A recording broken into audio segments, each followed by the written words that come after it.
Hey, what's going on, team? Sensei Vince here. Real quick, Sensei Tip Tuesdays here. So I'm going to do a little video on actually more than one thing to show you guys for this week's tips. So I'm just going to put this like this.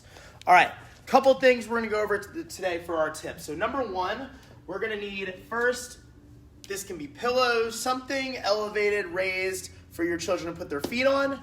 And the other thing you're going to need is a wall. Now, I'm going to use this bag just because I don't want to be back there yelling so you guys can hear me. So I'm going to real quick go into a couple things. So number one, the first thing is for flexibility, okay? Now, I've done this one before on a video, but I wanted to save this posted on our YouTube, and I wanted to go over it again. But this is so good to work on your child's flexibility at home, all right? Now, make sure, again, that whatever you're using slides a little bit and they're elevated, okay? So first thing you're going to do to work on their straddle stretch, you're going to take the targets or pillows, whatever you have, and you're going to put them right on the floor like this, okay? Next thing you're going to do is put both feet on either one. Now, it's actually easier if you have someone with you because they're going to push and slide it out, but I'll just do it myself. Basically, what you're going to teach them to do is to slide their feet out as far as they can, making sure that their legs stay straight, hands come down like this, and they work their stretch. Now, number one thing you don't want them to do, okay, is first put their hands behind them. A lot of kids have that habit, and I try to break it. We don't want to do that.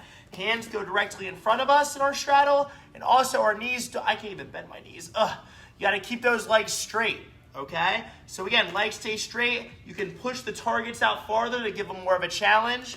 But again, that one is really good for their straddle stretch. So just to go over those tips again, remember, the mitts slide out, and you can adjust them to push their flexibility.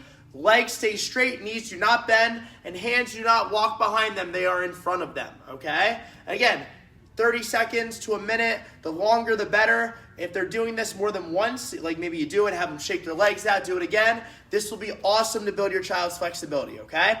Next thing I want to talk about is our horse stance. And we're actually going to be doing the same type of material here real quick. Is take the mitts and we're going to set them up about, so I like to do, so here's shoulder width, which would be like from shoulders down to feet. We're going to double that. So double shoulder width, just like this.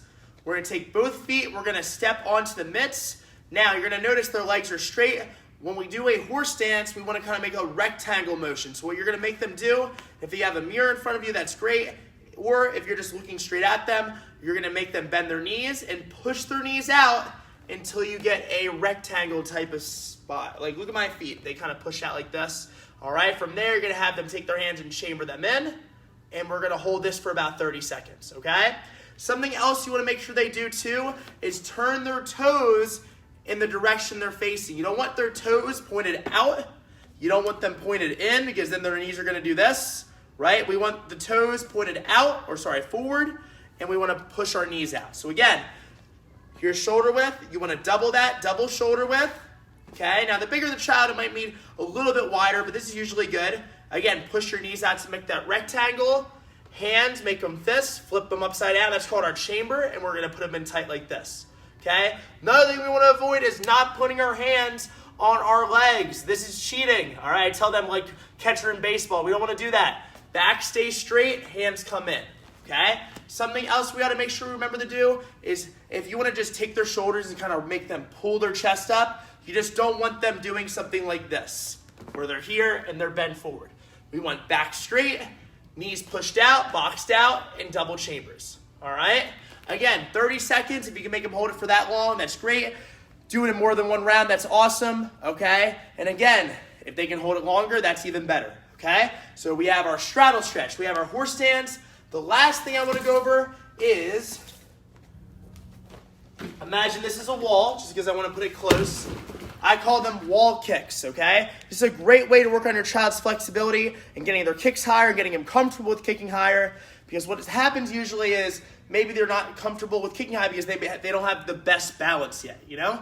What we're going to do is literally take away the balance part, so all they have to do is worry about kicking high, okay? Now, imagine this is the wall. Okay, first thing is we don't want to have our arm bent because when their arm is bent, they usually cave in and they hug the bag like this. We don't want them to do that. We want their arm locked out completely straight. So as soon as it locks, they can't throw their head or anything towards the wall. There's a good amount of space. Now, the other hand, because again, this one's on the wall, other hand should be under their chin, okay? Now, what you're gonna do is have them do single kicks, one at a time, but again, they have the wall for balance, so have them do their kick. Bang, as high as they can, then put it back down. Something else that you guys can do to make sure that they have good control is going back to this mitt or this pillow that you have at home. You can put this down right in front and have them do their kick, right? And put it back on the mitt. So they're not doing this really high kick and then falling over afterwards. So you can kind of put together the wall and the pillow drill, okay? So again, really good for kick height. Make sure they do, I would say like 5 to 10 kicks each side. Again, go as high as you can and put it down. Even have your hand out over here to make them kind of reach for their kick, okay? Now, another really good thing, and here's a bonus, right? And again, side note too, make sure they do both sides. Don't have them, I tell the kids, you don't want to be a black belt on one side in karate, you want to be a black belt in both, okay? Something else that's really good for getting their kick speed up, right, and endurance is they can actually do this for reps, okay? So what you can do is another way you can change it up is you can put your feet on the mitt, hand goes under your chin, and you can have them do more than one kick without putting their foot down. You get to set the timer for, let's just say, 30 seconds, right? And again, they don't have to worry about balance. They're just worried about getting that kick strength up. They're going to go from here and kick, kick, kick, kick, kick. And something else you want to make sure when they're doing that is consistency, right? They have the wall to lean on, so they shouldn't have to worry about, kicking high and not falling over because, again, they have this for balance. You don't want them doing this. One awesome kick, and then they just start dying down here, right? You should have consistent, same spot every single time on those kicks, okay? So quick recap of things that we went over today. Number 1, using both of these mitts or pillows, putting them down and sliding their feet out in their straddle stretch. Again, hands go in front, legs stay straight, holding for 30 seconds, more than one round.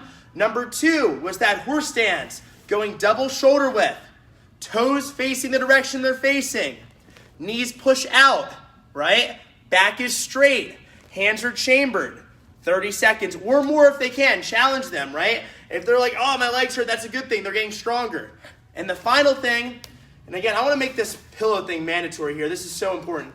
Hand goes on the wall, hand under their chin, kick for height, land back on the mitt. If you want to work endurance, more than one kick, go for time, okay? Hope this tip helped, guys, or tips. I'm going to give you guys some more every Tuesday this month. I'm going to actually save this video, post it on our YouTube. If you guys have any questions, feel free, message me, anything like that. Or if you guys have a certain thing you want them to work on next week or you want me to show on my video, then let me know. And yeah, I'll be posting next Tuesday as well. All right? See you guys.